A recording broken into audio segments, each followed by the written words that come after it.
Naging makabuluhan ang oral presentation ng delegasyon ng Pilipinas sa International Court of Justice kaugnayan sa climate change. Dumalo sa pulong sina Solicitor General Menardo Guevara, Ambassador Carlos Soreta at Assistant Solicitor General Bernard Hernandez.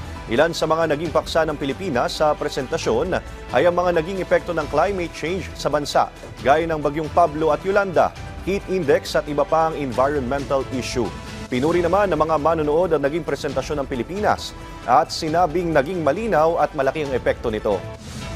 The Philippines has no inch of doubt that the entire gamut of international law informs the obligation of states for their anthropogenic GHG emissions in a manner that is far more encompassing than what has already been achieved by the international community under the climate change regime.